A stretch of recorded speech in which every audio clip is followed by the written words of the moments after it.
Welcome back to the Photo Banter podcast. I'm your host, Alex Gagne, and on today's podcast, I speak with Brad Smith, the current vice president for photography for the WWE Wrestling Organization. Brad Smith has worked as a photo editor and director of photography at publications such as the New York Times, Sports Illustrated, and as assistant photo director for the White House. In this interview, I speak to Brad about growing up in Florida, what drew him to a career in photo editing, his experience working at the White House during the Clinton administration, and I also speak to Brad about working for Sports Illustrated and covering numerous Olympics, Super Bowls, World Series, and Final Fours. Brad Smith is someone who has a wealth of knowledge and experience in the photo industry and is continually giving back and supporting young photographers through workshops like the Eddie Adams Workshop and the Summit Workshops, where he'll be teaching a course online this November about pursuing a career in photo editing. So if you've ever been interested in understanding what photo editors do, or if you're interested in pursuing a career in photo editing, I highly recommend signing up for Brad's course at the Summit Workshops. I'll put the link in the description for you to check out. And like I said, I highly recommend it. Brad's just someone who's been in the business for a while and knows what he's talking about, and I highly recommend it. So I hope you enjoy this podcast, and thanks so much for listening. All right, we now welcome on Brad Smith, photo editor to the stars. Been in the game for a minute. Excited to talk to you, Brad. It's been a few years. I know we met a while back. And you've done research in this, man. You've had a really cool career, man. You've worked at a lot of really interesting places and kind of had your hands on a lot of different hats. So really cool stuff. And one thing, doing some research for this, I saw that you one of your favorite magazines is the Audubon Society magazine. I think you said that was like would be your dream to work at this, doing like nature photography and stuff, which I thought was cool. What do you like about their magazine? Well, first of all, I got to back up when you said wearing a lot of hats, because I'm digging your hats, brother, a lot. I love that hat. That's a new one. That's a new one, man. I totally love that lid. That's awesome. I can't keep my eyes off of it, to be honest with you. I didn't even know where your face is because I keep going to the baseball on fire up there. So, when I was in Florida as a college kid, and it's before Google and everything. So I was just going through the library, picking magazines I wanted to work for. Mm-hmm. And I had this idea: I'd graduate from college and then I would move to New York and I'd work for magazines. That was my goal. Yeah. And pretty straightforward. And Sports Illustrated was one of them for sure, but Geographic was one, Audubon. I love that outdoor stuff a lot. I was like totally into like nature photography and mostly more landscape stuff than like animals eating each other stuff. But, you know, I really love the landscapes around the world and how beautiful the world really is in so many places and the people that go there. So Audubon was on my list for sure. Yeah. And I ended up working there actually right before I went to Sports Illustrated. Oh, really? I didn't realize very, very briefly for like a year. I was there. It was it's a pretty much like 2-3 person staff, not a big staff, but it's a beautiful magazine. It comes with the membership kind of thing, you know. Mm-hmm. And I was able to work there for a year, and actually it led to a job at Sports Illustrated because somebody knew I was there and I was interested. So that worked out. Fingers crossed, worked out okay, right? Yeah, yeah, man. Hey, I guess you mentioned you grew up in Florida. I guess like growing up in Florida, what were you kind of interested in as a kid? Like, were you was it photography pretty early on, or what do you kind of remember about Florida? Yeah, so my father was in the Navy, so I was born in Florida. Then we did the trip around the country thing, you know, mm-hmm. Hawaii and so California and some places like that. Then moved back to Florida like right before high school. So that's why I say grew up in Florida, born there, but like high school years, more formative kind of years later. And I was totally at different points definitely into skateboarding and surfing, like every kid from Florida. And my nature stuff was, I had a lot of friends who were hunters because I grew up in kind of a rural area near Jacksonville, Florida, a town called Orange Park. And a lot of my buddies, they went hunting. I was not into hunting at all. I've never hunted in my life, but I like to go with them and take pictures out in the woods and stuff like that. So that's where I kind of like the nature photography. We had a lot of alligators near us and, you know, in the creeks and the swamps where we lived and stuff. So that was fun. I really enjoyed that stuff. But then I got really much more into sports and things like that. So that led me to Sports Illustrated. Oh, interesting. So did you when you were kind of early on, got into photography, like, did you end up going to school for it? Did you always know you wanted to be a photo editor, or did you ever have like dreams of like shooting yourself or? So I'm gonna tell you an absolute true story. I'm in like 12th grade, and we're talking about what we want to do when we graduate from high school, blah, blah, blah. And these two people, clearly far smarter than I am and ever will be, were behind me chatting about their careers, med school or whatever kind of stuff. And they asked me what I wanted to do. And I said, you know what I want to do? I said, I want to be the guy that picks out the photos that go in a calendar. That's what I want to do. That's like so random. Like It was as a kid, like that's so funny that you had probably that thought I thought. got dropped on my head as a kid or something. Like, what's wrong with this dude? But I was like, that's what I want to do. I want to look at like 20 great photos and pick the 12 that go in a calendar, and Yeah. and that was like nature kind of photos I was thinking of, sports photos, really basic stuff. Mm-hmm. Honestly, I didn't even know that was a job. I just kind of made it up on the fly because I was trying to think of a career while they were talking about going to med school. Yeah. And I was feeling a little bit insecure probably during the conversation anyway. But Yeah. I was like, that's what I want to do. And I mean, I know how to take photos, and I went to college for photography, and it was more like fine art photography rather than journalism. Mm-hmm. But it was a big university, so it offered a lot of things, and I just kind of learned the basics and stuff. But I knew pretty much from the beginning two things. One, I really liked the idea of selecting images, other people's images. Once I figured out it was kind of a job, I thought that was really fascinating to see all these different pictures from all over. And two, I knew personally I did not have the chemistry in me to be a photographer and do the day-to-day like you did when you came to my office and stuff. Yeah. No way, dude. That's not me. Just like the rejection and people telling you what your work's like. And I mean, I might be able to do it now, like, and I'm grown and an adult, and later in life, I kind of learned how to handle myself better. But at that time I said, I cannot do that. There's no way I can go around to 10 people, get rejected by 9 out of 10 if I'm lucky, and one person calls, I'm waiting to, I'm not wired that way. So I knew that was a bad idea to be a photographer for me personally. It was a good idea, Brad. You made a smart decision. Yeah, it was a seriously lucky decision that I didn't turn that path. So now I went into photo editing, and it's clearly defined by get an inordinate amount of the credit when photographs go well, and I shift the blame to the photographer when things don't go well. So that's the definition of a photo editor, basically. So yeah, it's kind of an interesting thing, like with photography, especially editorial, because a lot of things are out of your control and out of the photographer's control. Like you guys can plan as much as you want, and I'm sure it's happened in your career where you guys plan it and did all the production you could, but then like stuff does backfire sometimes. Like the talent doesn't want to do this, or the location, they won't let you shoot at it anymore. Because I've had that before, where a shoot is like, all right, we're gonna shoot here. You talk to them like 5 times, and then you show up and they're like, sorry, we can't shoot here anymore. I've had that more times than I can count, as you have. Any photographer who's ever worked those kind of fields has that.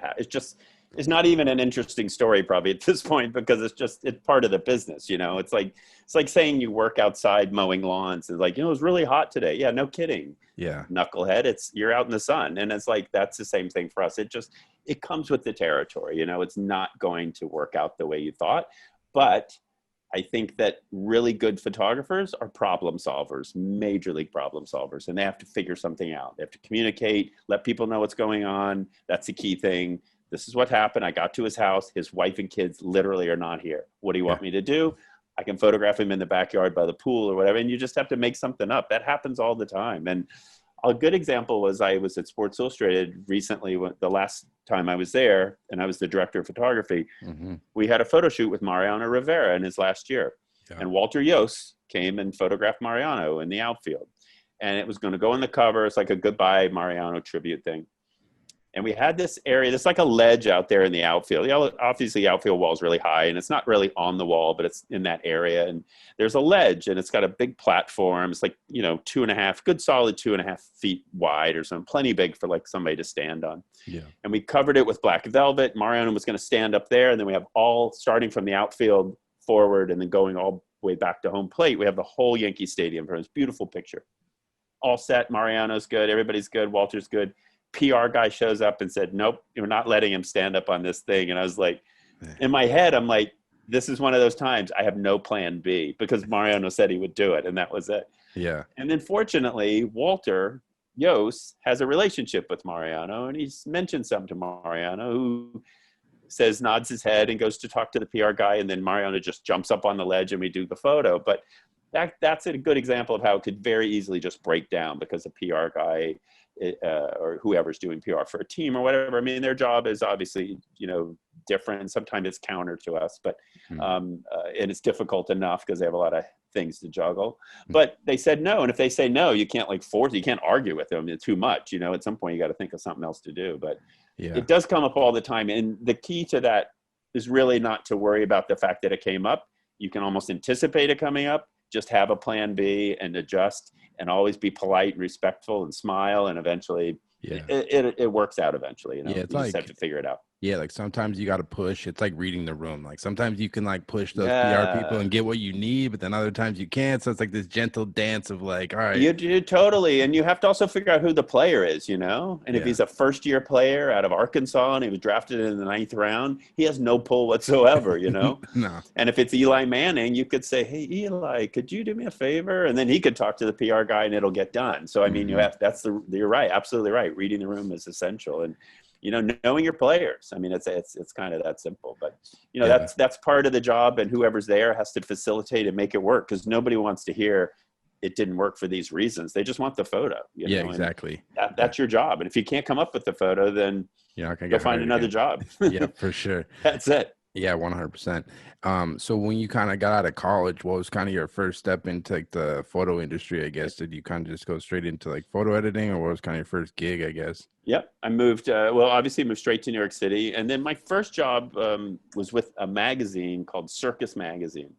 And Circus Magazine was, I guess it still is, but it was primarily a rock and roll magazine for like 12-year-old boys. That's what it was for. Had a lot of interesting graphics and a lot of like, hey, best guitar player of all time. Every week there's the best guitar player of all time. Hair bands and stuff. Back in the day, yeah. It was a lot of Ozzy Osbourne when I was working with him and stuff like that. And, and I started as low as I could possibly start. There was a masthead. I literally was the last person, and next to my name it had the word staff. They didn't even have a description of what I did. It didn't say assistant or anything. It just said staff. I mean, I answered the mail. I went to the bank to do deposits or whatever. I took photos and put them in a package and returned them back to photographers. I was doing clerical stuff for sure as a starter. And I think I saw an interview even before that. I think you worked as a bike messenger for a while. Like I think. Oh, totally. Yeah. Which I really appreciate those stories, because sometimes you like read interviews with people and they're like, yeah, I just like got to New York and I just like. No. But it's like, yeah, because same thing with me, man. Like I worked like restaurants. I worked at like warehouses, and I was getting gigs here and I'm working. So I think. I think it's important to like talk about those things, because it's like a real building block to get to where. Yeah, I didn't mean to gloss over the bike messenger issue for sure. I was going to jump in straight to photo, but when I first moved to New York, I mean, the story is, and I've told it a few times, but I had literally $400 in my pocket. And in New York City, that doesn't go very far, I tell you. I don't care how cheap you want to live. $400 doesn't last long. And you're staying in like the worst hotels like per night, because you can't even afford, you don't have money like to get an apartment, because you don't have enough money for a deposit and a first month's rent and stuff. Yeah. So I'm like staying in crappy hotels and eating 99-cent pizza and stuff. And the bike messenger gig was cool because it gave me obviously a perspective of two things. One, it made me realize there is no way I'm going to quit and move back to Florida without making this work. I'm going to make this work. So you like wanted to get out of Florida. You're like, I'm done with Florida. I love Florida. Listen, I like going back to visit. My family's still there. Like, everybody I went to high school with is still there. And I mean, I love them, and it's all good and stuff. But for me personally, it was more like the representation of, if I went back to Florida after going to New York and it was an absolute failure, I couldn't take it. So there's no way I was going to quit. There's no way I was going to not make it. So I kept doing the bike messenger thing. My bike got stolen, and there's nothing worse than being a foot messenger in New York, because you get paid like a tenth as much because you get paid per job. Yeah. And if you're walking or riding a subway, you don't get as much as a bike guy, So it's very humbling, to say the least. It's hard work. You barely get by. You're still looking for a job. I mean, the two things you learn is like, if you're really nice to people, they'll let you use the bathroom. And if you're really nice, they'll let you use the phone, because this was before cell phones too. Yeah. So like that kind of stuff it sounds silly, but I learned later in life, that whole thing about the bathrooms. I mean, whoever's at that front desk, that woman or that man or whoever's sitting at that desk, they have the key to that whole building. They'll either let you in or they'll kick you out.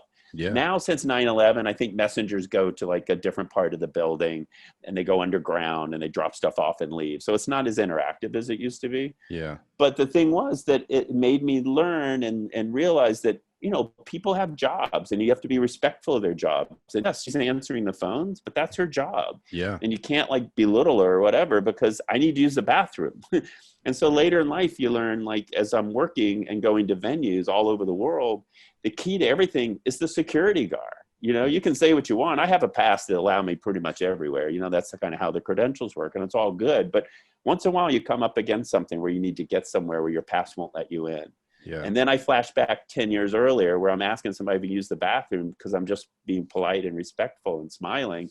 And they say, okay, you can go. And if you can relate to the security guard who's just doing his job, you know what I mean? Yeah. I've seen so many photographers and writers getting these arguments and whatever. And It's like all ego and stuff. It's like, it's a no-win situation, number one. It's probably in a foreign country, so nothing's translating the way it's supposed to anyway. yeah. And you don't get anything. Now you're just stuck because you're just being nasty because you can't take a minute. So I remember what I learned then and transferred it later, and it's gotten me a lot of places. I've gotten into places I probably wasn't supposed to get into because I had enough sense to just be polite, respectful, and try to connect with the person I'm talking to for a minute, you know? Yeah. I'm not greater than you because I work at Sports Illustrated or whatever. No. You know, it's just, I have a job and you have a job. Yeah. We're on this crazy train called life. And man, it's just trying to, let's keep it running smooth. You know what I mean?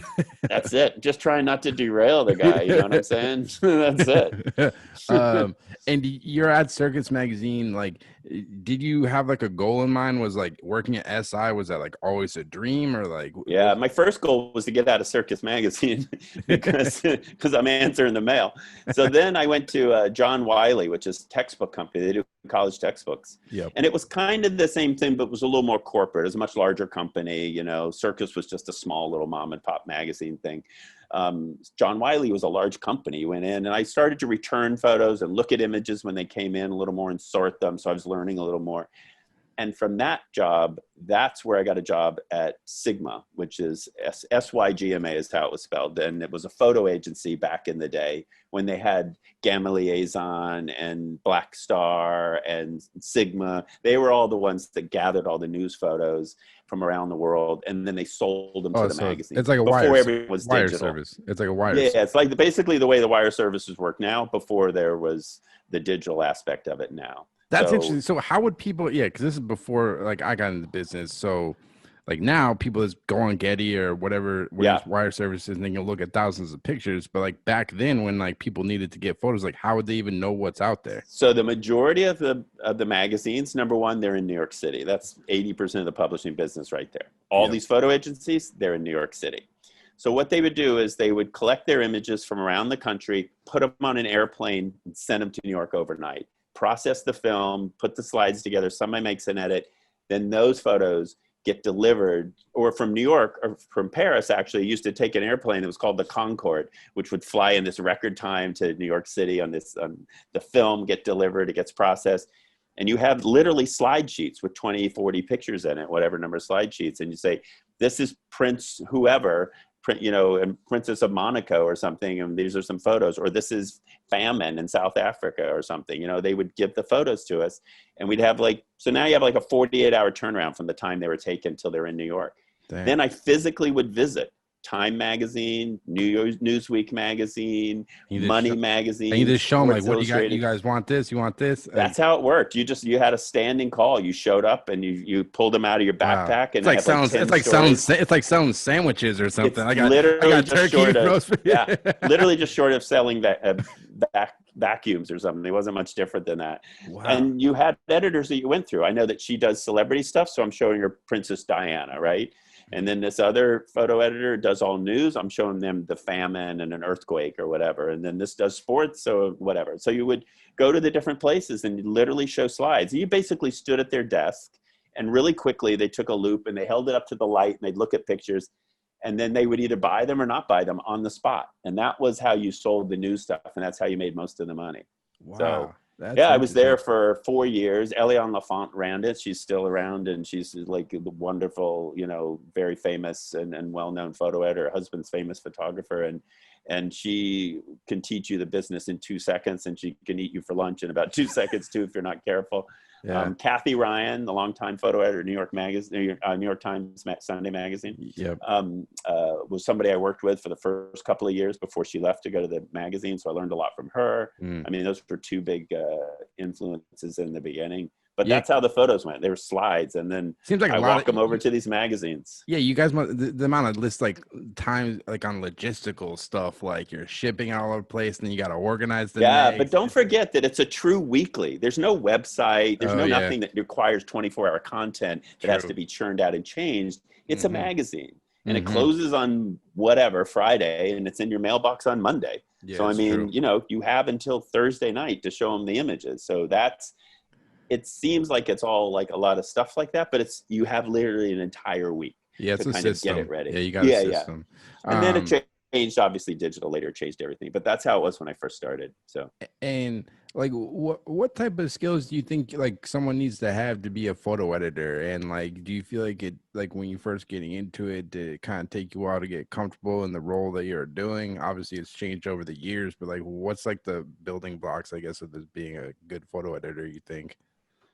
I would say the number one criteria is having an open mind about photography, and Mm-hmm. not just like, this is the only kind of photography I like, and or it's the only kind I like. Or even if you're not a photographer, which is a lot of photo editors, they're not really photographers. They're just visually, Yep. pretty skilled at things. Is you have to understand that there's multiple platforms and markets out there for every images. So your brain's kind of working.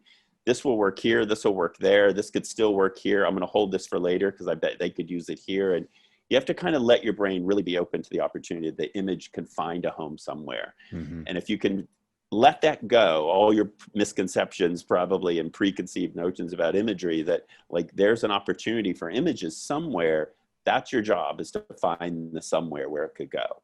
And that's what makes a good photo, is being open-minded. And then the second part, obviously, is to recognize that moment, right? Because if I show you 10 photos, there's one smile that's different than the other 9, and that's the one. Mm-hmm. And there's one guy who's hitting a ball with a baseball bat, and there's one frame where that's the frame. I mean, you can just tell after a while, and you just know it, which is the it photo, Mm-hmm. And I don't know that it's something that necessarily you can describe as much as you have to feel it inside, and the one that moves you and makes you feel like, oh, I connect this person, that smile makes me swoon, like, or whatever, then that's the picture I want to pick, because I want people to feel that about the photo. So, Yeah.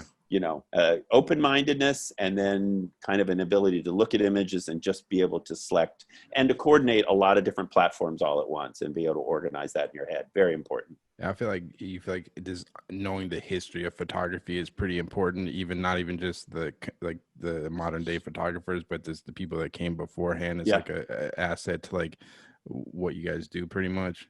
Yeah. And I think that, especially if you've chosen an area you want to work. I mean, if you realize that fashion is where you want to work, for instance, and you spend 30 years working at, Vogue or something. Glamour and Vogue and those two places, then that's where you can concentrate your energies, and your bandwidth could go in there. And that makes perfect, and knowing what came before you, absolutely, it's hugely important. And I learned a lot of that about sports, because being at Sports Illustrated, which is in essence kind of the history of sports photography, is pretty much Sports Illustrated. Yeah. And some other places chip in, but I mean, the bulk of it is definitely at some point in history was Sports Illustrated.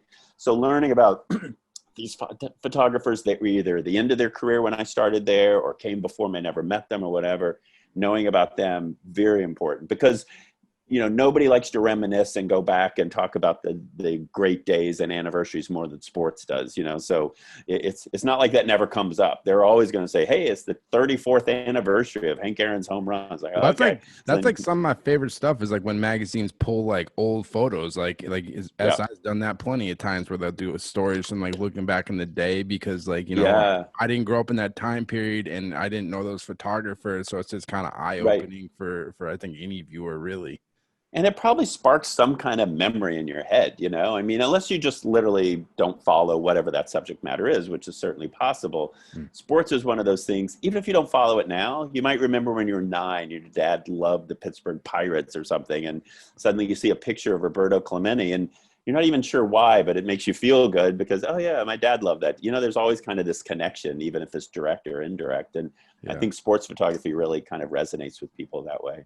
Yeah, definitely. It's like, at least for me, sports is like it's like a getaway thing from like your stress of your daily life, and it's just like an exciting thing. It's just like I hear you. it's like a hobby, you know? Yeah, listen, there's always a game on. Well, maybe not right now, but Yeah. normally in life, there's always a game on. And, you know, and I find the same thing and that same kind of connection with the WWE, Hmm. where I have so many people tell me, yeah, I don't follow it now, but, you know, when I was a kid, and I get that conversation a lot, and I think Yeah. we all kind of do. And part of it is deflecting that you don't want to say that you're watching it now, I guess, or something. But Yeah.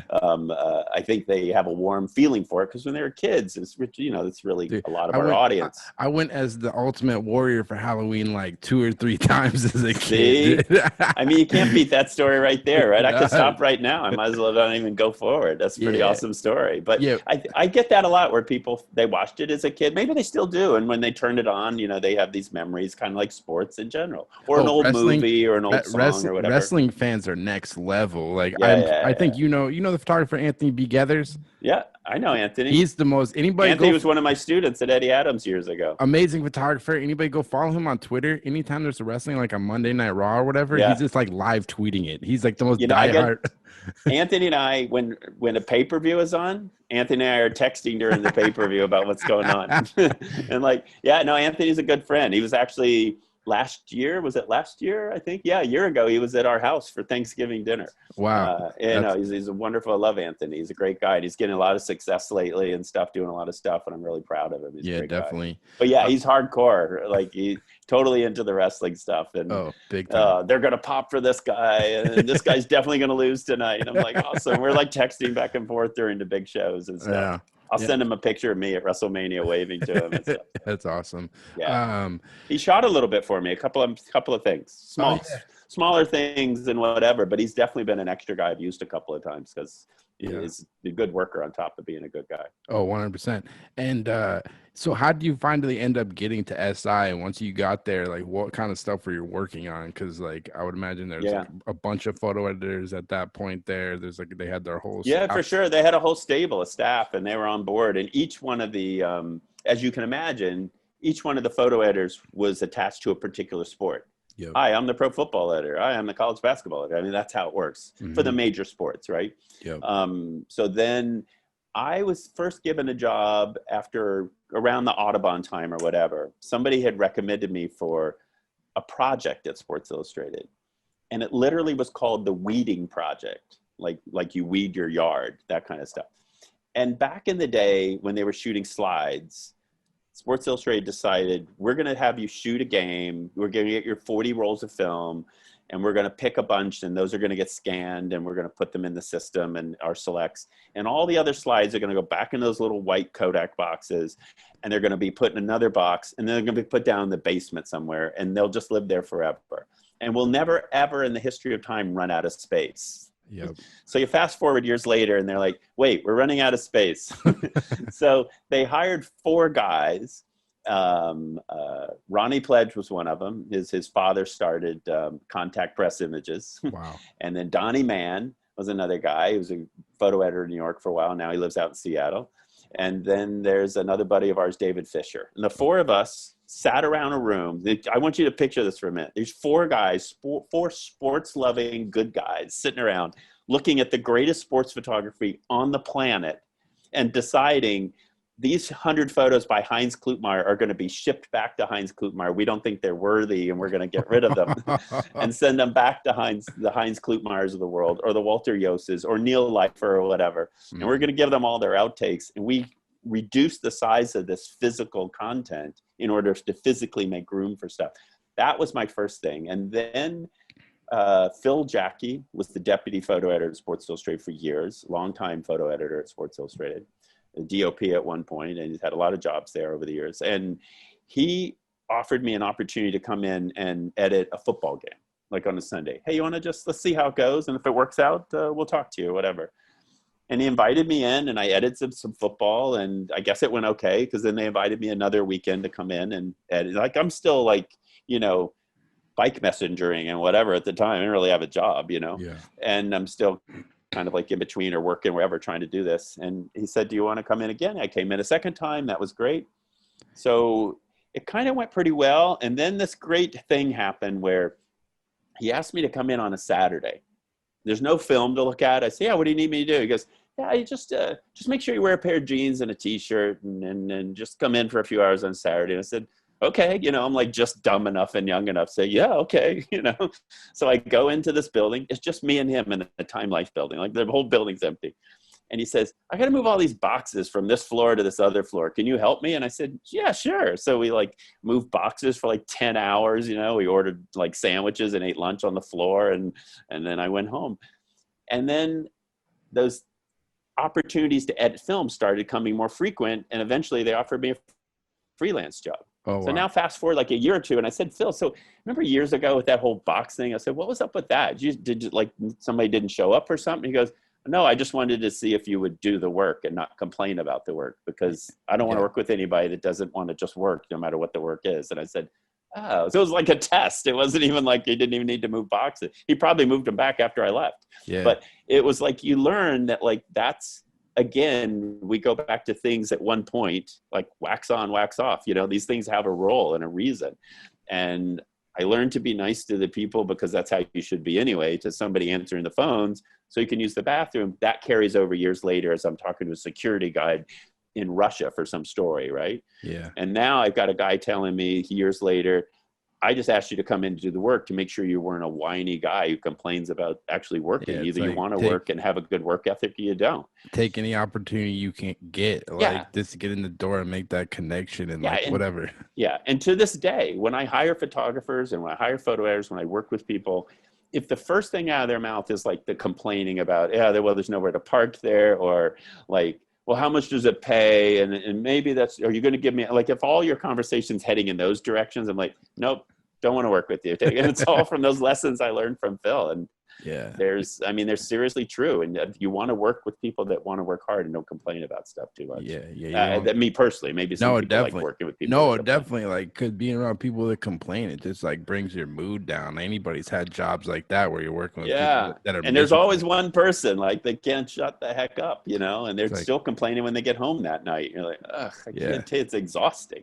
So these are all kind of things I learned, and then that's freelance position turned into a staff position, and they gave me a staff job, and I stayed there for a few years and had a great time. It was great. Like, these are tremendous photo editors that I worked with, and directors, and the magazine was filled with these legends. The building was filled with these legends, literally. It's like, who are some of the photographers? Like, you say you're editing football. Is that kind of what you're doing? So Johnny Iacono and Manny Milan and Peter Reed Miller. Wow. And Richard Maxson was there back in the day, and Al Tielmans was starting out back then. Later on, Bob Rosato and Robert Beck. John McDonough was like the best basketball photographer on the planet. David Clutho was in hockey. I mean, they had a heck of a stable going on. I always wondered that with SI, because they had at one point so many like staff photographers. I guess, like, what was like the mindset behind that, and like how would they decide who was going to be a staff photographer? Because a lot of magazines, they just kind of just hire freelance and contract people out. But SI, it seemed like a large part of their history was like, hey, we have these guys, and they're part of our team. I think part of that is it was a Time Inc. Mentality as well. That was part of the Time Inc. profile. So Time Magazine had staffers. They've had staffers. People, Sports Illustrated. I mean, not every magazine did, but a lot of them had a couple or a bunch. Sports Illustrated had probably more than most of them. But Time Inc., in general, had staffers. And they just looked at them as, listen, they're original content providers. They're working regularly. We should have them on staff, pay them benefits, and give them a 401k. Why not? They're no less valuable than the writers that sit around. So what's the difference? The criteria was, they had to be all around good photographers. They could shoot a portrait as well as a action game, and they could float from sport to sport if needed. Yeah. Even though they end up specializing later and you realize this guy's really good at this, this, and this, Yeah. they could all do almost any sport. Yeah, that's what I always noticed, because like I've had a few of the SI guys on, like I've had Walter on and Simon Broody, and Yeah. Simon Broody's one of those guys who can like bounce between like being a really good action sports photographer and Yeah. doing portraits, and like And feature work. not everyone can do that. Like myself, I shoot sports, but I don't really shoot like action, and I'll never say that's like not like what I do. But Yeah. it's really interesting when you see someone who can like do all three of those things well. Yeah, and almost not every one of them fell in that category, clearly, but almost all of them did. In that Simon, and Simon's at the elite level of that. I mean, he's a really elite example of that. But Damien Strohmeyer in Boston is another one. He's like tremendously talented, and you could send Damien to somebody's house and you get a beautiful portrait. Mhm. Then you can send Damien to a game and you'll get as good action as anybody in the country. And a lot of the SI guys fell into that category, you know, and where they could do multiple things. But like I said, they could also do different sports. Yeah. There's no sport. I could send Simon Broody to any game on the planet in any sport, and he would come home with good photos. Even if he'd never even been to that kind of game before, he would figure it out and take great photos because he just would. And I think a lot of the SI guys kind of fall into that category. Also, the other thing to understand is geographically. I mean, you know, I can't have, or no magazine could, not just me, but Sports Illustrated couldn't have 7 of them and they're all in California. That would be stupid. Yeah. You know, so you've got Northeast, you've got Florida, you've got California, you've got Midwest, and that's kind of the country right there, you know, and that's where they were. They were spread out kind of in those major 4 regions all over. And the, you know, depending on the year or how many were there, but it was an honor to work with those guys. They were the best. And that's when, you know, magazines carried a lot of weight, and it was just a magazine. And again, there's a magazine comes out once a week. Yeah, because SI, they were doing, I've had a subscription, like my family's had subscriptions our entire lives, and they were doing, was it every week there's SI, and then at one point there was like SI Kids, there was like all these like special edition issues, there was like so much content like magazine wise coming. Yeah, you know, at some point they're trying to kind of like maximize the you know, the revenue generation, which I totally understand. But the great thing about Sports Illustrated working there when I first started was it closed on Monday nights, right? Because all sports are on the weekends, or 80% of them based on the weekend schedule. So you'd work Monday and Tuesday, you'd be off Wednesday, you'd work Thursday and Friday, or, you know, that kind of thing. And then you'd work on the weekends or whatever, you know, you worked a different kind of schedule. But on Sunday you would come in and you would edit all this college and pro football, for instance, or basketball, and you work late Sunday night till like midnight or something. Then you come in Monday and it would all come together and people would put together the magazine. Then on Tuesday, you get a copy of the magazine and you're just sitting there like looking at a magazine that you worked on like 24 hours. We made it another week. We made it another week. Yeah, it was awesome. And you see how your photos are used and all that kind of stuff. And you take pride in like, oh, my sport got a cover or whatever. And, you know, I did college basketball and pro football. So I got a lot of love because those are 2 really popular sports, especially pro football. So there was no shortage of pages for everybody, but it was a fun place to work. I really enjoyed it while I was there. And, you know, because I know you ended up working there, I think 3 different times. Yeah. And I was really interested in talking to you about like covering the Olympics, because that's just such a unique experience. I would imagine a lot goes into that because there's so many moving parts. What do you kind of remember about for covering your first Olympics, kind of photo editing that? Like, so I did 9 Olympics altogether. Wow. And at various times in my career. So what I remember starting out was I was a member of a team at the Olympics. Like, you know, there was a lot of people there. I was just like a spoke in a wheel, right? I was just literally churning through phone, and it was when we had film, so there were slides. So I'm literally looking at, you know, pictures on the loop with a loop on a light box, you know. So, and then keeping what we want, putting the other ones back in the box, the usual kind of thing. And you were just part of a team, and you were just putting together. There was so much coming in photographically. It just had to be filtered out, you know. But they have like a lab set up at the like village bit, so they could do like E6 neg. Wow. So they would set up a lab, Kodak or Fuji or whoever the sponsor is that's working the Olympics, and that's the film you used. And then they would process the film. You'd go to the lab, pick it up, you'd bring it back. Hey, I have all the men's 100 meters and the marathon and the women's cycling, and they start handing out bags of film, and everybody grab a bag and they edit, and they just, it goes so fast. It's over before you know it. But it goes on for like 17 straight days, the Olympics. It's crazy. It's like you don't get much sleep. You all work together, and you better love each other because you're going to be together a lot, like more than you've ever been together with anyone in your entire life. Because it's like, it's like 18 hours a day, every day. And it's for like 17 or 18 straight days. And you start out with these opening ceremonies and you're super pumped.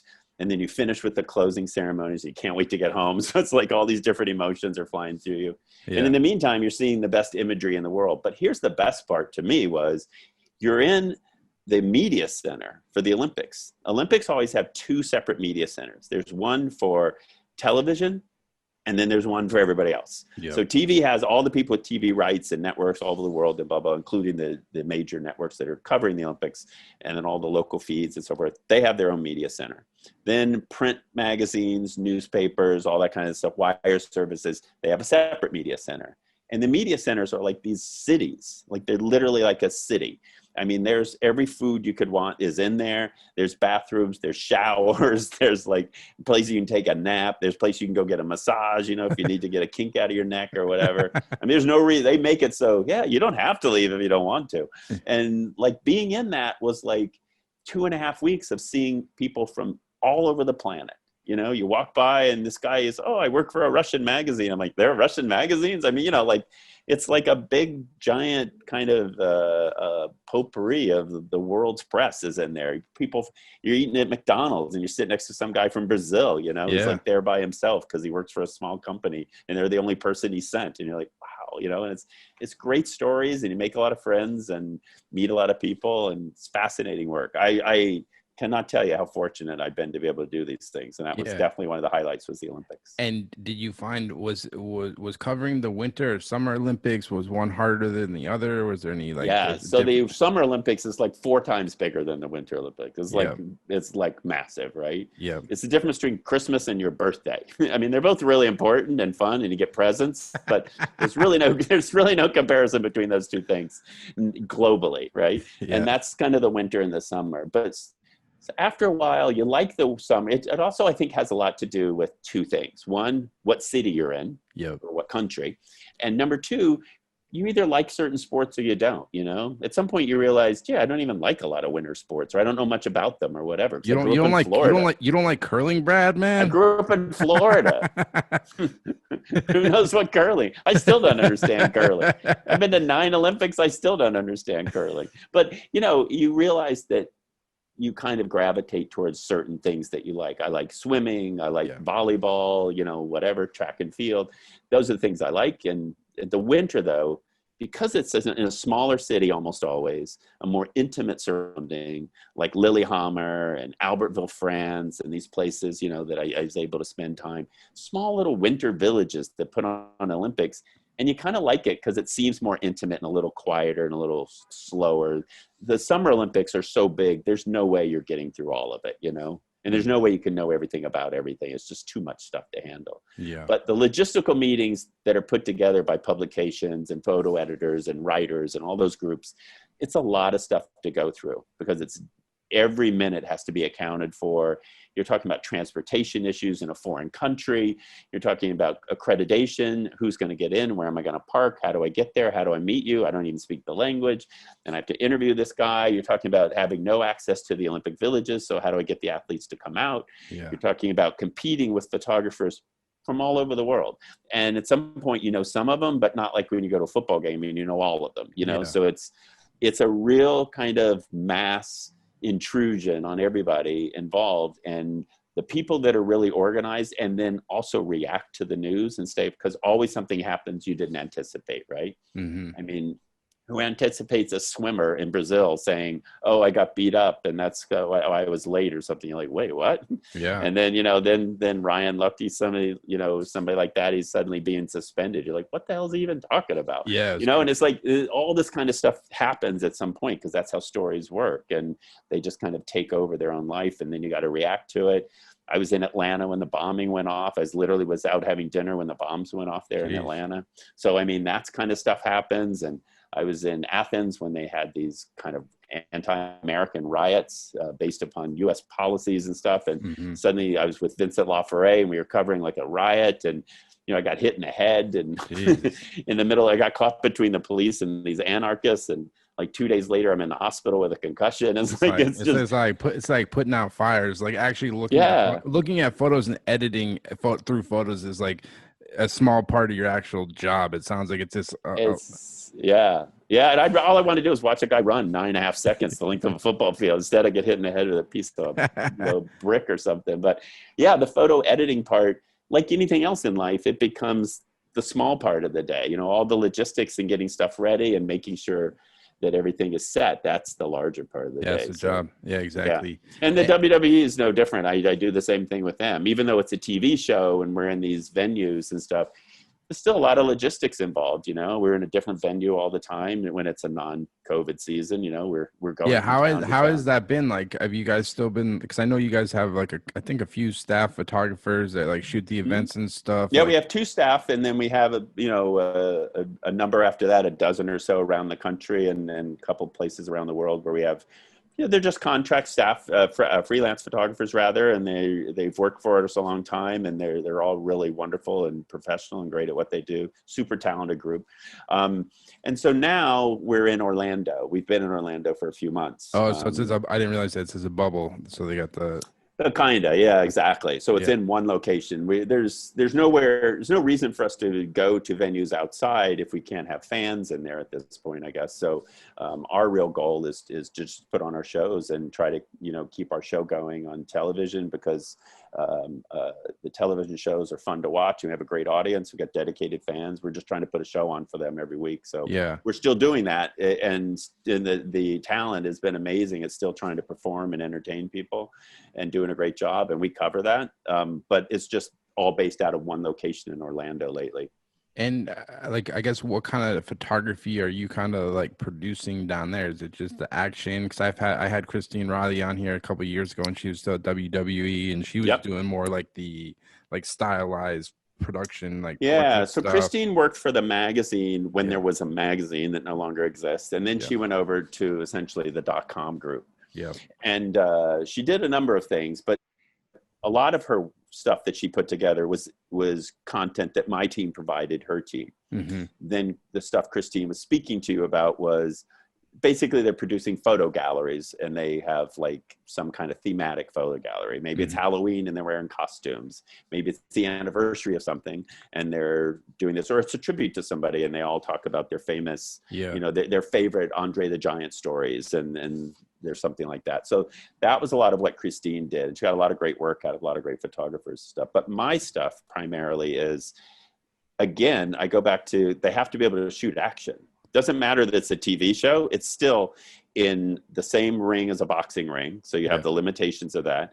And I have grown men and grown women running back and forth, jumping in the air, flying over the ropes, doing all these amazing physical activities. Not just grown men, gigantic grown men. These guys are large grown men. Yeah, exactly. Like in shape beyond anybody's, and they're incredibly athletic, and they kind of tell these stories in these rings and these little vignettes where they get in and they have a match, and it's good versus evil, and they have these great matches, and they literally try to tell a story during the match, and there's all that part of it. And so my photographers have to not only have the action talent to photograph of somebody flying over the ropes, they also have to be able to understand this is a key moment. This facial expression kind of sums up his character or her character. And so knowing the talent and where we're going, because again, it's a TV show, and we have characters. Do you guys have do the photographers get because there's like a script for these things? They already know, like the wrestlers pretty much know what's going to happen.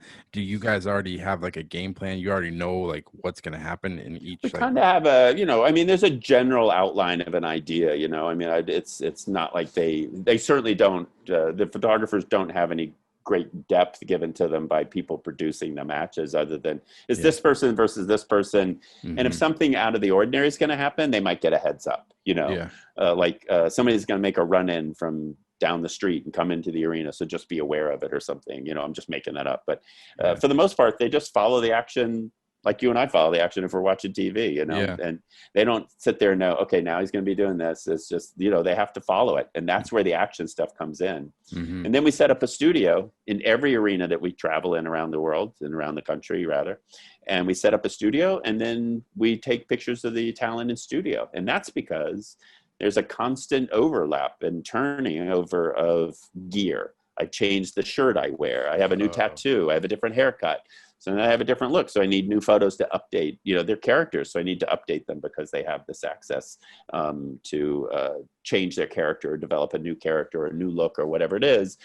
And we need to kind of document that for the all the different platforms at the WWE. So it never really ends in a way. It just kind of keeps going on and on and on because of the show. And it's never boring. It's exciting. And I'll tell you, you have kind of one idea in your head about what pro wrestling is until you go to work for a company like the WWE. And then you're like, wow, this is a spot on professional company. They don't screw around. They don't waste time. Yep. They're like up to date. Work ethic is great. Totally professional, really talented. Corporate stuff, you know, it's not like everybody's sitting around in t-shirts and shorts or whatever, like thinking, oh, it's pro wrestling. And you have this idea in your head. Then when you get there, you realize, this is a Fortune 500 business. Yeah, really there's a reason Vince McMahon's a billionaire. Like because he's super smart and successful, and he has great instincts, and you know, he's surrounded himself with really talented people, and this whole team puts together a product every week that's amazing. And I tell you, the number of photographers I hire from my sports world, you know, outside, Rod Marr in Seattle is shot for me, Donald Morale out of San Diego, Rob Tringali in New York. You know, and I've hired a lot of guys like that to shoot some things for me here and there. Preston Mack in Orlando is a guy that I've used, and I bring them in, and they're there. Maybe they're there for one show or a couple of shows, but then they're always like, they always pull me aside, like they're telling me a secret. Like, man, these guys, they like each other, they have fun, but they work hard. They know what they're doing. They don't waste. They've got it on. And I've covered sports events all over the world, and these guys are just as professional as anybody I've ever worked with. I have my guys telling me that. I'm like, yeah, I know. Well, I think already. the WWE puts on more live events than any other like sports league by far. I think so. Yeah, I think I've read a stat. I think it's like they do like 300 plus live events a year. It's like it's insane. Yeah, because there's no calendar. There's no season. You know, other sports have a season. No, this is my beginning. This is my championship, and then I rest. Yeah, no, and then I start again. They go all year. Yeah, I mean, we culminate. We have WrestleMania in April, and that's certainly our Super Bowl and our Olympics and our Grammys and Oscars and everything else all rolled into one. Yeah, but it's not like then the next week it's over. When the WrestleMania happens on a Sunday in April. On Monday, we have another live TV show 24 hours later with a lot of the same people. So it's amazing. It doesn't end. Yeah. So, and in terms of like the editorial approach, like I know you worked at the New York Times, you worked at SI, and I believe for the most part, they kind of stick to the traditional photojournalism, like ethics in terms of like retouching. With the WWE. Is it the same approach, or is it more just? Is it a different approach since it's just like a company? It's an entertainment company. Yeah, you know. I mean, it's not so much the details or me telling you stories about images as much as it's an entertainment company. You know, and we're there to make everybody look as great as possible, and we're there to sell a product, and our photography really is part of that lineage of things that push the WWE forward and make us fan friendly and look as a product somebody would want to be entertained by, for sure. Yeah. But and it's fun that way. I mean, it's not like anything, there's no weird story that if I told you your head would turn around. It's just, you know, it's normal stuff. And it has different guidelines than the New York Times has. Sure. Yeah. No, that's cool. I got to tell you, Sports Illustrated has massively different guidelines than the New York Times. So they're both editorial, but you know, every magazine kind of has its own window and how much it can be opened or closed, you know? So we are an entertainment company, and we photograph our talent, and our only job is to enhance them and our brand, and to make everything look positive and make you want to buy a ticket or watch TV or whatever. And I mean, that's the goal, right? It's no different than a movie company or Disney World or anything else. We're there to entertain you. It's not a massive investment for tickets. It's a really good bargain, and you could take your family and go to a show in your city and have a great night and not be broke the next day. Yeah. And you have some good memories. That's the truth, man. Like, I'm like a huge sports fan. I wanted to go to the Celtics game this year, but it's like, It's like almost Yeah. like $300 to sit in the Yeah. up top. I'm like, fuck that. So Like, now do this. Now you're married and you have 2 kids. yeah, it's And like the 4 of you buy $1,000. tickets, and and the kids want a T-shirt, or they want a foam finger or something. And then you buy some food, and suddenly, that's a massive, massive investment. Yeah. And we can come into a city and offer whatever. I mean, a show that lasts for 2 or 3 hours, Mm-hmm. and it's entertaining. It lasts basically the same length as a Celtics game. Yep. It's in the same arena as the Celtics game. Yep. I mean, I don't know how much the food costs, so I'm not going to say it's any different, but the cost of our ticket is what it is. But I know it's a really great bargain for what you get, which is a lot of people putting it all on the line and putting on a good show for a few hours. No, that's awesome. How you doing on time? You got a couple more minutes? I'm good. Yeah. Okay, cool. Yeah, I know. I was excited to talk to you. I've been going down the Rolodex of all the White House photographers and staff, and I know you spent some time there. I was kind of curious, like, how'd that opportunity come about? That seems like such a that was a weird, random thing, I got to tell you. So that's Clinton running for president in 1996, right? Is that the year? Yeah. Or whenever he ran for president. Mm-hmm. 92, 96? 92. Sorry, 96 was the second administration. So in 92, he runs for president. And I don't know, I was just kind of watching, and I thought it was interesting. And I was watching a press conference with some of Clinton's press people that are working for him this is while he's still running for president. He hasn't won yet. Mm-hmm. But I'm watching James Carville and that group, and they're kind of talking, and Paul Begala, and they're like sitting on the stage, and they've got like jeans on and like a Patagonia kind of fleece on. And for the first time in my life, I thought, wow, these are kind of like my peers. They're not like my dad's friends, which is every other presidential, group that you've ever seen. They're just a bunch of old guys, and you can't really relate. You just hope they don't screw it up too badly, Mm-hmm. But then suddenly it's like, wow, these are like people that I could know personally, and colleagues and whatever. And I started thinking about it, and then I kind of did a little research, and I found out when an administration changes, a whole new photo team comes in. And I thought, this guy could win. And then he wins. And so I started making calls and put my resume. They haven't put together a team because they don't even know who's going to win. And I got to tell you, we have enough sense, you and I, to know that if you're a presidential administration coming into DC, I'm certain photo is not at the top of your list of things you have to worry about. Yeah. So that'll take care of itself whenever, and somebody else can worry about that. I don't really care. That's probably I don't even think Jimmy Carter had a photographer, really. Yeah, I mean, there's always a president's photographer. What they're allowed to shoot is the restriction part. I mean, he had one, but it's just didn't have great access because Carter really wasn't into it. Yeah. But the point is, like, it's not high on the list. So I knew I had time to kind of apply. Yep. And then I just sent in an application, and I kind of figured out who the photographer was going to be through a lot of friends. I called in favors and said, do you know who the White House photographer is going to be? And it led me to a guy named Bob McNeely. And then I just called that guy and I got a phone number for him, and I called and left a voicemail like every day for like a month. And I just kept leaving the same voicemail over and over. Wow. So you're really getting after it. All right. I was totally. And I've done that like 3 times in my life. That's not my nature to do that like every day, but because it would be exhausting. But I did it once, and I left all these messages. Finally calls me back, like after Clinton's been nominated and before the inauguration though. So he's not actually president yet, but he's been nominated. And he calls me back and says, yeah, this is McNeely. What do you want? And I found myself repeating the exact same message I'd left on the phone for 30 straight days. I was like, hi, my name is, I'm like, oh my God, it's the same exact thing.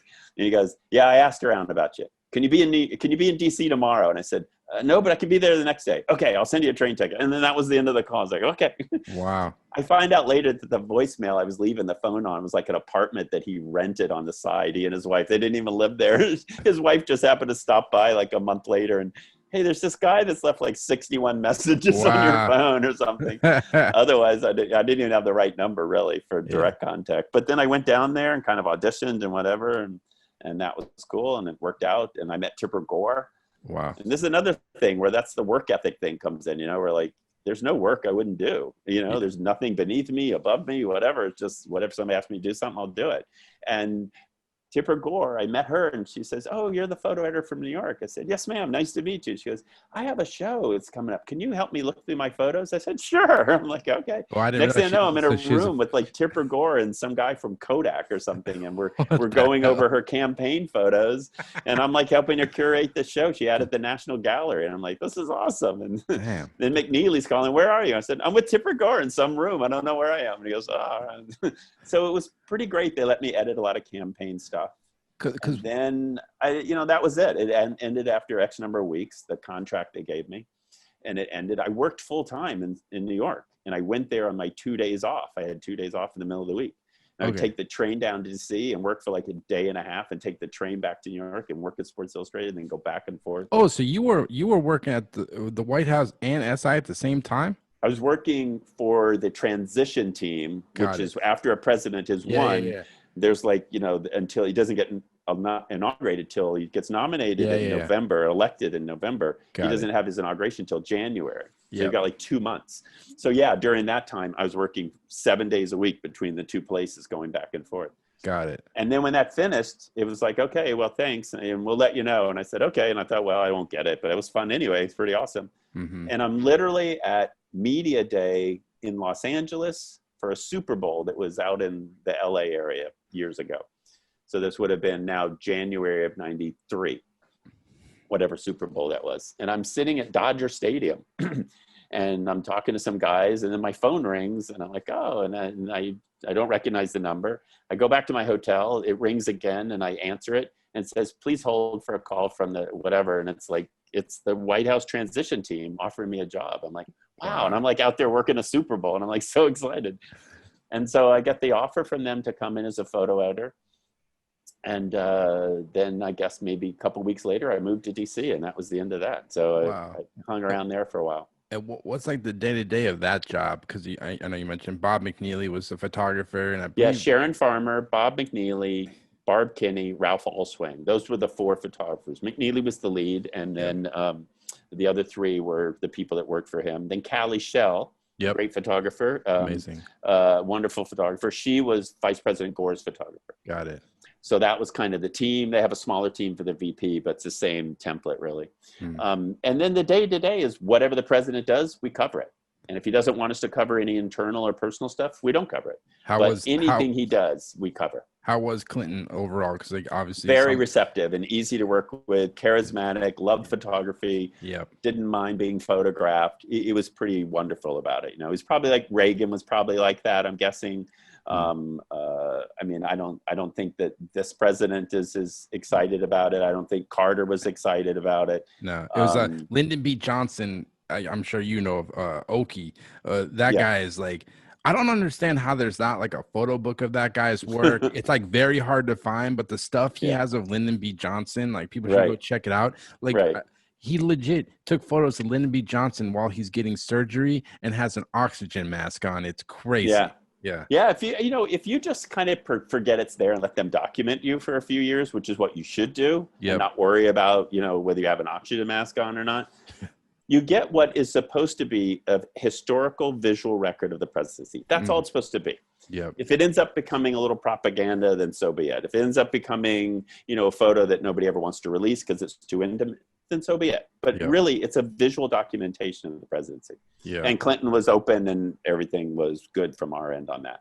Other than when she was younger and 12, 13 years old, Chelsea was not someone we photographed a lot because she was a young child, and they were very protective and very kept a bubble that way to keep her away from stuff. And so, which is probably very healthy for the child. Much better approach. And like getting an opportunity. And by the way, I just want to say, in all fairness, I don't see pictures of Donald Trump's child, the one who still lives at home, all the place, because they've not really exploited that and allowed him to be photographed. So whether that's his wife or him, I don't know. It doesn't matter. But the point is the family made that decision, and both families made the right decision. There's no upside to being part of the press room with those people, whether it's Barron or whether it's Chelsea, it doesn't matter. The parents are trying to protect them to some degree. 100%. Yeah. And like getting an opportunity to work so closely and getting to see like the day-to-day of like government like happen like in action, like what do you think you like took away from that experience? Because like for most people you're just kind of like seeing the news and whatever you read in the paper, but like you're kind of seeing stuff happen. Like Yeah, well, I'll tell you, one thing that hit me was that 10 years earlier, I'm like sleeping in my car and I have $400 and I'm like sleeping in movie theaters and washing up in the sink in the train station. So it was pretty amazing that 10 years later, I'm wearing a lapel pin that allows me access to the president of the United States. Yeah. So that part was pretty crazy, but, and it was certainly eye-opening that that was happening. But what you realize is, I can only speak for the president I worked for, but the president is super busy. Works really hard, has a schedule that's jam-packed all day with different things, 10 minutes here, 20 minutes here, whatever. Mm-hmm. And you walk away thinking, I don't know how anybody gets anything done. They're like so busy with things to do, number one. Number two, you walk away sometimes thinking that outside of the Beltway, things are not nearly as magnified and blown up, and a little more now than then, I would say. But inside the Beltway in DC and Maryland and Virginia, inside, that kind of political area, everything is super important. We're trying to pass a bill on how you can make glass, and it's really important because it's going to affect generations, like glass. And but at that moment, it's like the most important thing in the world to them, Yeah. And then you get outside and you realize, you go out to St. Louis and like, I don't know anything about that. It's like, it kind of distorts it a little bit. Yeah. But at the end of the day, you're working for somebody who's literally changing the world, and he's like making an impact. And every president is, good or bad, agree with it or not, they're all making these huge impactful things going forward, and you're a part of that. And it's humbling is what it is. That's, you're working, for the president of the United States, and you're just kind of documenting him in a way. So you're not involved in any policy making by any means, but at the same time, you're there documenting what this president's doing. And it's super humbling, because there's not a higher calling available than to be the president, I guess, because it's, you impact not only Americans, but other countries as well, forever. The world. And shit, you got to meet Nelson Mandela. I think I did. Which I saw the photo, was great. That was super sweet. Yeah. Well, so what happens is that Mandela comes to the White House and he's chatting with the president. They have their day and they hook up and do their stuff, right? And all that's cool. And then the president says like an official presidential goodbye. And once he says goodbye, that's it. Mandela could be 30 feet away, but he kind of pretend he's not there because he's got other things schedule-wise to go on. Yep. So Mandela was still in DC, and we had created a photo album. I had designed it and put together based on the photos from the 4 people I mentioned. And probably Callie was probably part of it too, because it was Mandela. And we created this photo album. Then I took this page, this official page. I had President Clinton and Hillary sign it. And then it goes in this book on behalf of the president of the United States, blah, blah, blah. And then somebody had to go give it to Mandela. So the president's office asked me to go over to this hotel, which is literally like 50 feet from the White House. It's across the street. It's called Blair House, where, diplomats and other guests stay on behalf of the government. And so I walk over there and I'm all dressed up, and I'm in this receiving line to give Mandela this gift on behalf of President Clinton. And I'm thinking, what is wrong with this picture? Do they got the right person? Wrong. They got the right person. Oh my God. They clearly meant a different Brad, but I'm happy to show up. Right. And then like Andrew Young is in the line. I mean, all these famous people, they're like deserve to be there. And he comes whirling around. It's like this whole thing takes like a minute from the time he sees you until he leaves you, right? Yeah. And you stand in this line, and you're standing next to all these other people who are just there to shake hands and say hello. I give them a gift or whatever, but that's on behalf of the president. And Nelson Mandela looks at me, shakes. First, his daughter was with him. She shakes your hand. She goes. Then he comes and he says, "So sorry to see you go." This is what he says to me. And to this day, I have no idea what the heck that means, but it's like the nicest thing anyone ever said to me at the same time. Like, wait, am I leaving? Who's leaving? Who are you? Wait, what? Did you just? It's a broken English. "So sorry to see you go" line. I was like, I don't know what that means, but awesome. Yeah. And then they take your photo because that's what they do. Those are my people taking the photo, and I kind of forget about it. Yeah. And then I get the photo later, and it's pretty awesome. It's going to show you, if you leave 65 messages on some guy's answering machine, maybe you one day can meet. One of two things is going to happen. You're going to get this life-changing job, or you're going to have the police call you and you'll have a restraining order. It's one of those two things. Either or. Listen, go for it, because it's one or the other, right? So yeah. I Yeah. also have the creative services business that I have, the Brad Smith Creative. Is that Yep. okay? We chat about that for a second? Yeah, definitely, man. Yeah, because I was going off that. I was just going to talk to you about, like, because a lot of people listen to this podcast are like younger Yeah. photographers and trying to get their foot in the door. And I know you're very active in like doing portfolio reviews, Yeah. all these type of things. And yeah, with your creative services, I know you kind of like work with photographers, kind of help them edit their book. Yeah. Yeah, I guess with that business, what made you kind of want to start that, and what kind of advice would you kind of give to younger photographers, I guess?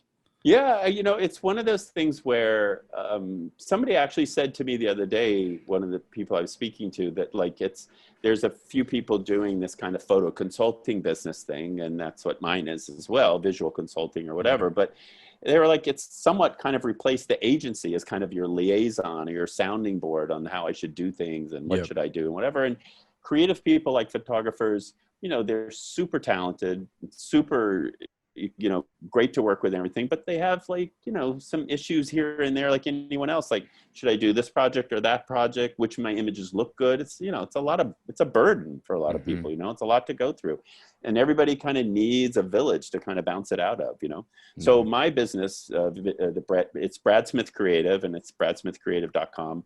It's a visual consulting business, and I kind of do two things. One is the majority of it, I work individually with photographers. That's the majority of the stuff.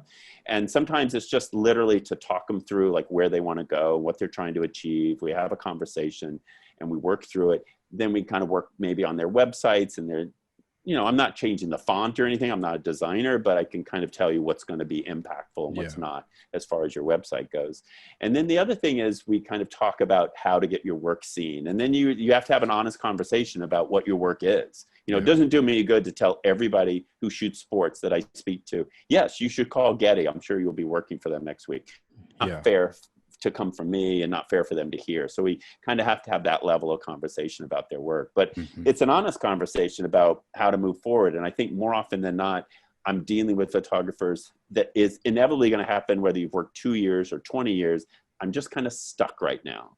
I feel kind of like either I want to make a career path move left or right, or I'm just stagnant at the moment. I get a lot of that. And it's just, you need kind of a reboot. We all do. We could all use a little kick in the pants or a boost or a pep talk or whatever it is. And I do a lot of that. And even just the basic stuff, because I get a lot of people with this podcast reach out to me, and I guess I didn't think about it like early on, just like the basic stuff of like, they don't even know how to like get a hold of a photo editor, or like what do I say to them in the email, like what do I send them? And it's like it's very simple stuff, but like I imagine that's, but it's true, and it is simple stuff, but at the same time it's only simple if you already know it. Exactly. It's not simple if you don't have it in your head already. And the fact is that I work with a lot of photographers that are kind of in that position. I'm a good shooter, I have good stuff. How do I get it in front of all these people? I don't even know them. They won't answer my emails anyway, kind of thing. And we have these conversations. Either I can make the introduction for you on certain occasions, but more often than not, it's like build a strategy. I just worked with one guy, really good sports shooter, but he's in a highly competitive market, and he has to kind of figure out. And I said, not everything is successful because you've been to Yankee Stadium or Giant Stadium, You have like 75 colleges near you, and you could be shooting sports for those guys and people like that. Still make a nice dollar and still keep shooting, which is what you want to do. Don't look at it as, if I don't get to Yankee Stadium, I've failed. It can't work that way. So I work with a lot of photographers that way, and if my website is open and somebody could contact me if they want, and I think it's really helpful to just have somebody who's been around for a while walk you through the process. And a lot of it is, like you said, it's contact stuff. It's how to get shown. It's how to get seen. It's how to meet people, how to network. Where should my work go? It's also a real honest conversation, which you're not going to have with your mom. And you're not going to have with your partner, whoever that is in life. You're going to have it with somebody outside who doesn't know you from Adam, but can give you an honest assessment of your work. Yeah. And that's what visual consultants and photo consultants can do, and including myself. And I'm happy to do that. And I like doing it because you feel like a little accomplishment where you can move somebody forward. That's all I'm trying to do. Yeah. And do you help them at all? Like if people have issues with like, cause I think one thing, I don't think this ever really changes. Like knowing what to charge for your work is like the hardest thing sometimes. And like dealing with contracts early on in your career, Yeah, things like I'm not that. a contract expert necessarily and stuff, but I certainly can. I have kind of an outside team that I can work with if those questions arise. Yeah. I have like a copy editor, you know, I had somebody who rewrote their entire about page because it wasn't clicking at all. You know, I was like, this is not good. I said, you know, I don't know what it is because I'm not a writer, but I'm going to put you in touch with her, and she's going to. So that's my team, you know. Yeah, and she can help you with that. You're big on the about pages. You think that's an important aspect of like the website? I think it can go horribly wrong. Yeah, when it's like a 5-page essay, that's when the ones that's like.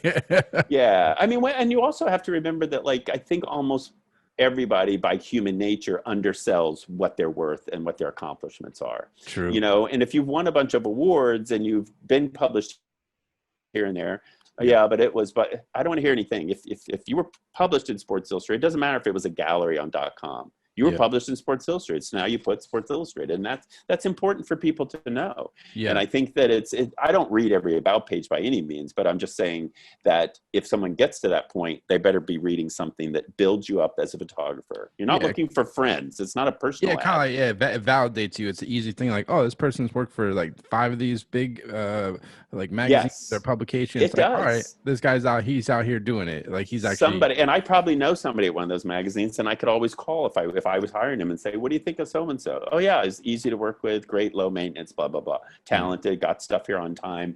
These are stuff, and these are things that people need to kind of guide themselves by, you know, or those basic rules of professionalism and so forth. So I think that those things are good to kind of either learn again or learn for the first time or whatever. But you're right, the world's filled with talented people sitting on their couches watching TV right now. Listen, in every field across the board, musicians, artists, chefs, it doesn't matter, singers, there's tons of them sitting at home right now on their couch. And there's same thing with photographers, great talent.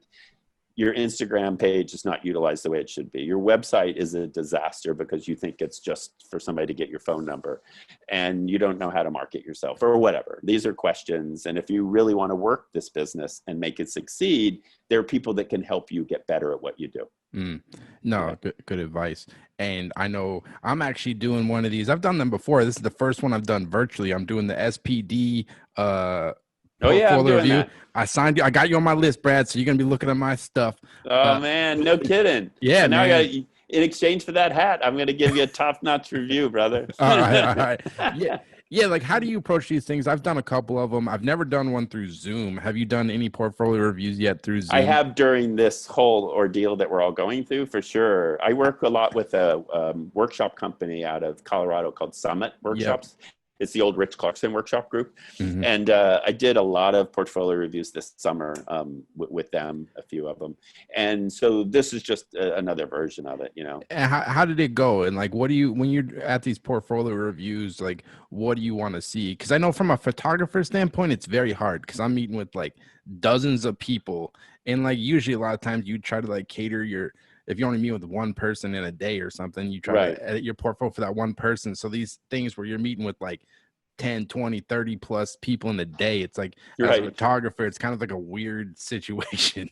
Yeah. And I think you also have to remember that every one of these people on the review side, on my side, I'm reviewing the work, not showing work, right? So it's a different thing. And my side it's more in line with, listen, I have a skill set. This is what I can tell you about. Yeah. There's somebody sitting over here and she works at Vogue. She has a different skill set. This is what she can tell you about. And some of that, you're going to take something from me and something from her.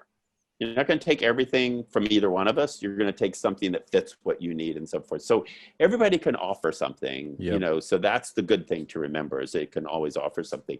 And I think your expectations have to be tempered by, are there 20-minute sessions, aren't they? Yeah, 20. So in this particular case, which is not unusual for these types of things, you have 20 minutes to have this whole conversation about your entire body of work in your career. So the whole point is to not have an entire conversation about your whole body of work in your career. Yeah. You give a quick, I live in Boston, I live in Chicago, blah, blah, blah. I've been shooting for 10 years, mostly editorial, but I'm interested in getting more in commercial work. What do you think? And then that's the end of the conversation. Yep. And then you show a story, or you show all your portraits, or you show all your action, whatever it is that's relevant to the person you're showing it to. And don't go overboard where, well, I've got to jam everything in there because I have 20 minutes. You know what I mean? Yeah. That's a bad idea. And it never ends well. If you went on a date, and you go on a date and you have dinner together, how long does dinner take? An hour and 20 minutes. And you've paid the bill and you're walking home. So in an hour at dinner, anybody who feels the need to tell every single thing, sorry about that, Sorry. every single thing about themselves in that hour and 20 minutes, there are more red flags than there is the color red in the world. I mean, it's like a disaster waiting to happen, right? Yeah. It's just not the thing. Yeah. There's a time and a place for other information. There's a little mystery. There's a little this, or whatever. There's all kinds of reasons to hold back a little bit. And you tell them the basic things. That's what the portfolio thing is. This is what I want to talk about today. I'm not worrying about this other thing. And do you go into those portfolio reviews like hoping to find new talent that you can hire? Like, have you found new photographers that you've ended up working through for this I would say that it fluctuates, and I'm open to the possibilities of what it brings to me. And I've certainly found photographers that I've worked with, like from that moment, I called them right back and hired them or want to work with them. Mm-hmm. Absolutely 100%. And yeah, that's absolutely happened.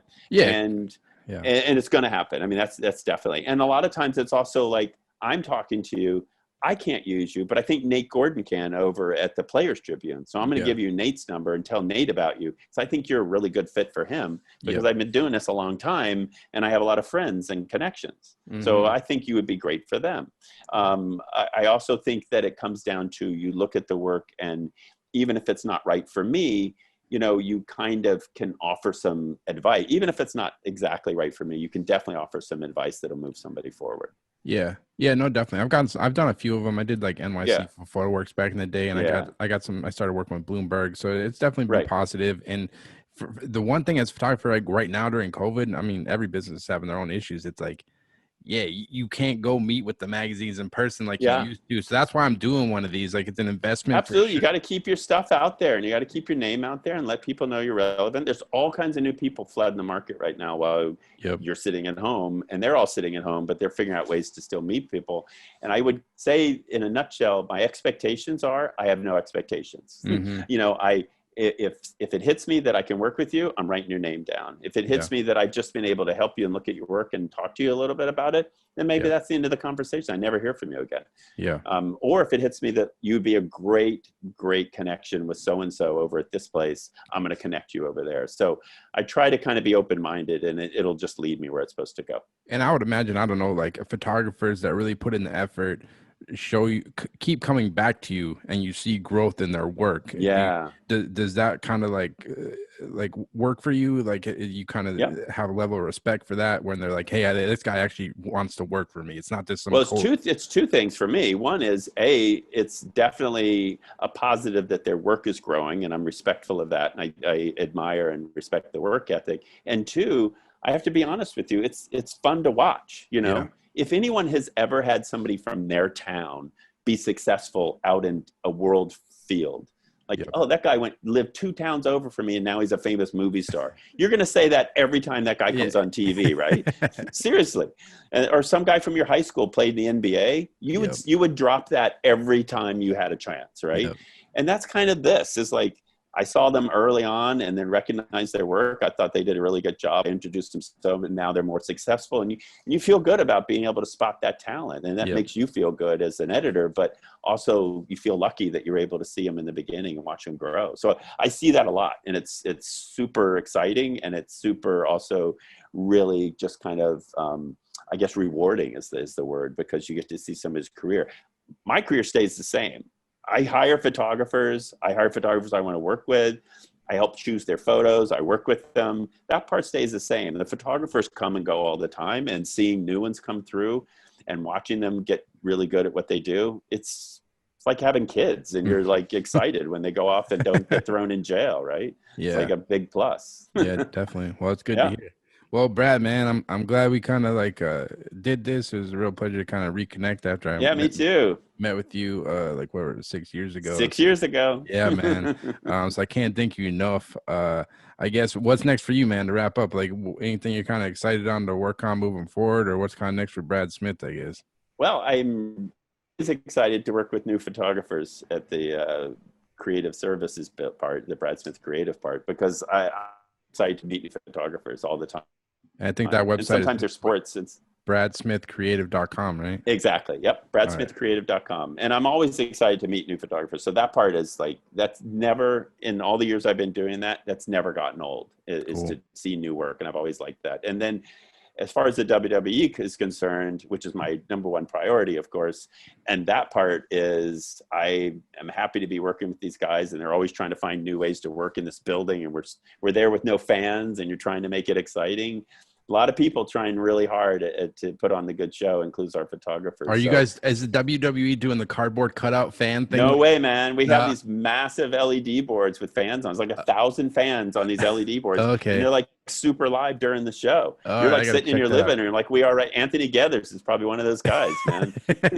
He's sitting there watching the show going, yeah, like this during the match, right? When he's not tweeting, he's probably doing that. So there's like 1,000 LED boards, and you get real reaction in real time. So, Yeah. I mean, you're not listening to what they're saying at home, fortunately, it's just watching them, but they're part of it. So we didn't do the cutout thing, but we're also in one place. Yeah. We're in like a bubble, like you said, like the NBA is like, we're in one arena. Mm-hmm. So if I was going to a different stadium every day, I don't know that physically could be done. Like baseball, I can see why they have to do cardboard things, but no, we got state-of-the-art stuff. I put our stuff up against anybody in the world. It was put together through the WWE, and the Famous Group is this company that puts together these LED boards for us. Yeah, it's been and cool. It's awesome. I mean, it's as good as the NBA or anybody else that's running that stuff right now. It's really pretty fascinating stuff. That's awesome. Well, Brad, man, I can't thank you enough. And for people listening, if they want to work with Brad, you can go to bradsmithcreative.com. If you want a portfolio review or any kind of help with your whatever you're doing in your business, you can reach out to him. I'll put the links in the description. But thanks so much, Brad. Yeah, no, thank you. I couldn't have had a nicer day. It's a great way to spend the day, and it was good catching up with you. And I look forward to seeing you at October, right? I think definitely. Website, portfolio reviews. Yeah, it's in 2 weeks. So I got you on my list. So I'll see you there, man. I look forward to it, and I'll talk to you soon. Thank you for having me. Later, Brad. Peace. Bye-bye. Take care. So there you have it. That was the Brad Smith interview. I just want to thank Brad Smith so much for taking the time to come on the podcast. It's a real pleasure talking to him about his career and everything he's accomplished at Sports Illustrated, the New York Times, the White House. He's just done a lot and knows what he's talking about, so I can't thank him enough. Definitely go check out Brad's upcoming virtual online course about pursuing a career in photo editing. He'll walk you through about what photo editors do.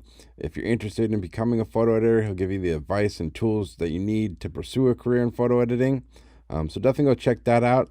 You can go to photographyatthesummit.com. They have a link to the online course that you can sign up for that Brad will be teaching, and I'll put the link in the descriptions. But yeah, definitely go check that out. And if you're interested in checking out more of Brad's work, you can go to his website at bradsmithcreative.com as well. So as always, I'll be having weekly podcasts every Monday on Apple Podcasts, Spotify, as well as the Photo Banter YouTube page. So thanks so much for listening, and take care.